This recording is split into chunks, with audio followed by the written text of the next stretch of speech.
I'm sorry, I didn't see you there. The Industrial Revolution. Love it or hate it, this brief span of human history has brought us this delicious drink and that cam that's recording me. Hey! Sorry. Where was I? Exploiting child labor? No. Exploiting workers? No. Technological advancements in the 17th and 18th century? No. Oh, the Industrial Revolution. How did that start again? Oh,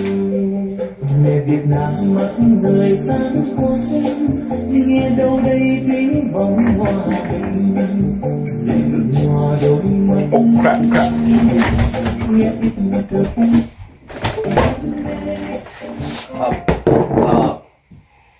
I didn't know Zach sent you guys here, but he could have given me better warning. But let's start off with the Industrial Revolution. Okay, let's start off with the origins of the Industrial Revolution. The Industrial Revolution represents the idea of progression of scientific and manufacturing development in society, especially in Europe. So this came about due to a lot of experimenting and keeping up with the Agricultural Revolution. Well, where does the Agricultural Revolution begin? Well, we have to look at Britain.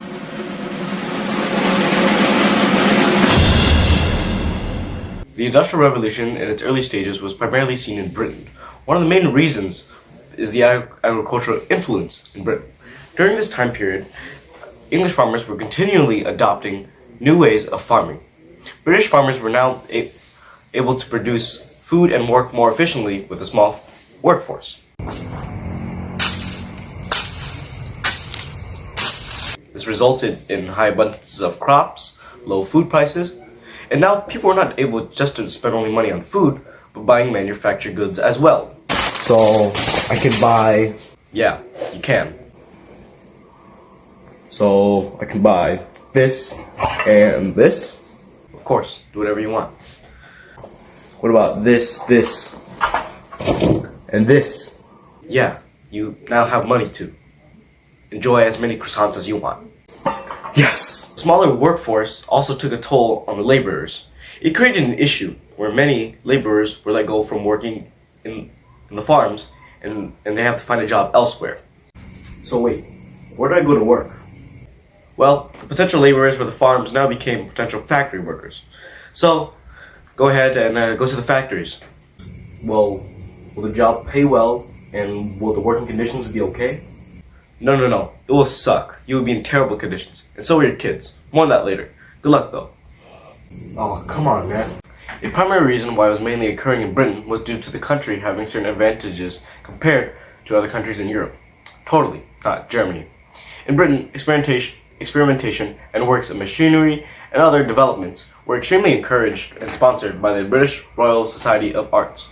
The works of machinery were also exploited and used by big businesses for the factories. The scientific Enlightenment culture allowed Britain to thrive and use scientific works in the factories. Not only was it the culture of the Enlightenment that allowed Britain to thrive, but the economic health of the country was doing well. Right here. English expansion across the globe played a major role in the economy. The exporting of woolen cloth to other English colonies served them well. The mercantilist colonial empire was built fast and aggressive. This grew great relations with India and, of course, China. It also grew a strong position in the American colonies, Latin America, and the African slave trade. These areas provided raw materials like cotton and a market for British goods. Britain also had benefited from having rich natural resources and a well-developed infrastructure. Britain had an advantage when it came to shipping. None of England was more than 50 miles from navigable water. Rivers and canals made it easy to ship goods on boat rather than having to ship on land. It was also cheaper to ship on water too.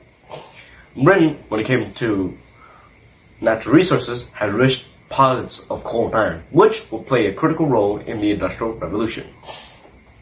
A final factor of the Industrial Revolution in Britain was that heavy hand of the British state and policies were in place. They heavily taxed people to fund the navy to protect imperial commerce.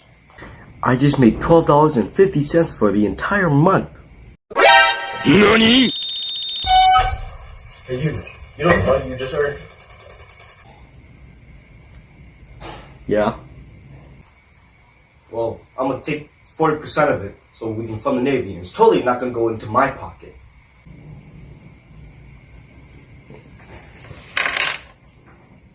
God damn it. They also adopted aggressive tariffs or duties on important goods. This knife, taxed. Book, taxed. Paper, taxed. Everything, taxed. Cup, taxed. Well, that was my explanation for the origins of the Industrial Revolution. On to the next guy. See you.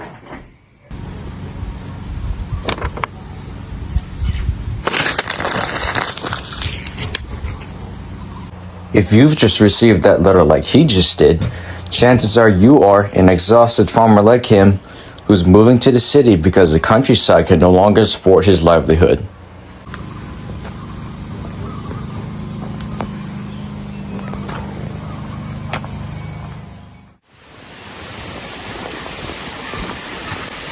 Traveling farmers like him, or even large migrations of people to the city, wasn't an uncommon sight in the Industrial Revolution.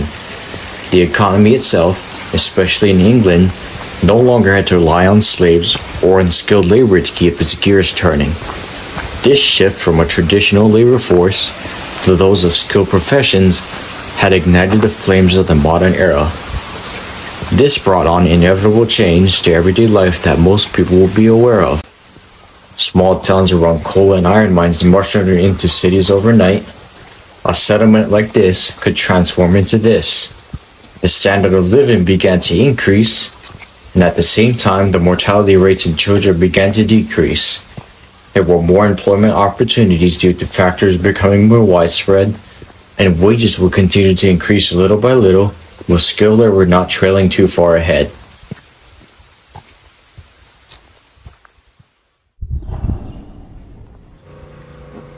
England's new capital-intensive economy had effectively replaced its traditional economy as a direct result of the Industrial Revolution. It had successfully transitioned from small cotton industries, who primarily manufactured goods by hand, to mass production factories using steam and water power, with the addition of assembly lines to speed up production rates.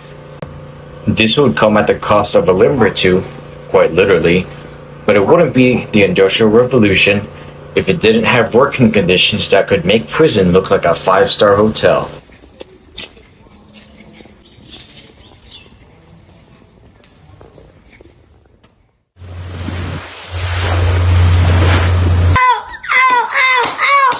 The use of pauper apprentices was forbidden by Parliament in 1802.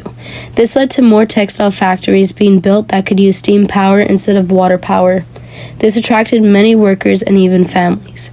Children would work with their parents in 12-hour shifts for normal shifts in the 1800s. Due to hard work days, children were prevented from growing to their full size and experienced strict and harsh discipline. They would receive discipline from being late to work, dropping materials, and just not acting in order. This led to Factory Acts between 1802 to 1833. Luckily, in 1833, this act limited the workday of child laborers and set minimum hygiene and safety requirements. Children 9 through 13 worked a maximum of 8 hours and had to have 2 hours devoted to education each day. Children 14 to 18 could work 12-hour shifts, and any child under 9 was banned from employment. The advancement of steam power was the foundation of child labor and factory work. However, there are many other technological advancements regarding the Industrial Revolution.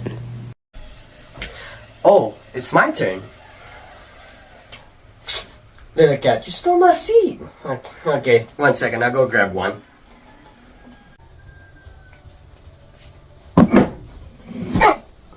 Okay, let's start.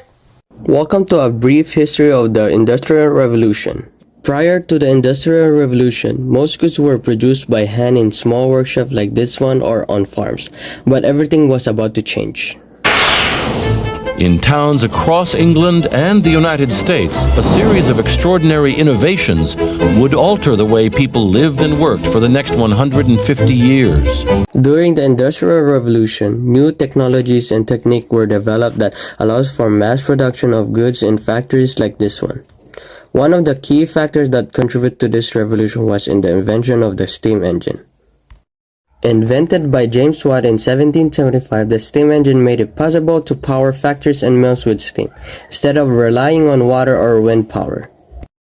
This led to a dramatic increase in efficiency of production and allowed for the expansion of industry on a large scale. Another important aspect of the Industrial Revolution was the development of the factory system. Prior to this time, goods were produced by skilled workmen working in small workshops. But with the development of factories, large number of workers were brought together who were specialized in different tasks. This allowed for mass production of goods at a much faster rate than before. Woo! Jarvis, can you help me real quick? I'm just gonna do something important. Can you finish the rest? Sure, boss, I'll help you. Have fun. Hello, student, my name is Jarvis. I'll be the one continuing the rest. Okay, what did the boss finish at? Oh, okay, we now talking about the steam-powered locomotive. The Industrial Revolution also led to significant changes in the way goods were transported. Prior to this time, most goods were transported by horse-drawn carts or boats. But with the invention of the steam-powered locomotive, goods could now be transported much faster and more efficiently. This allowed for the expansion of trade and commerce.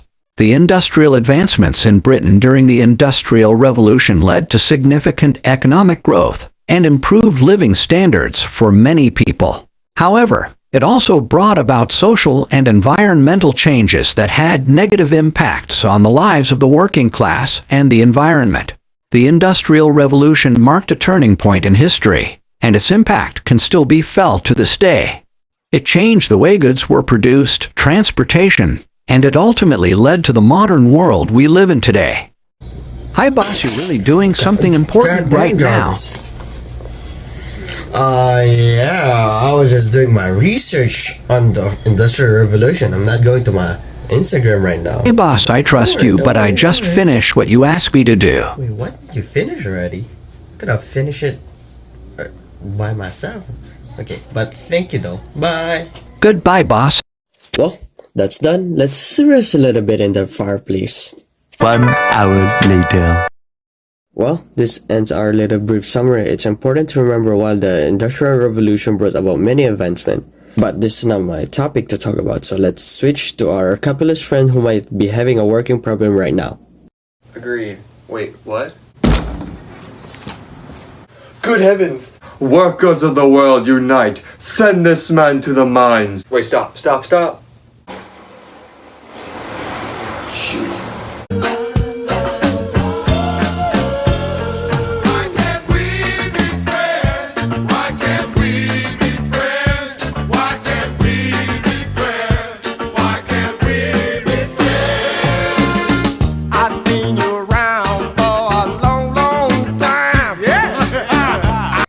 I'm all good. I didn't get hurt.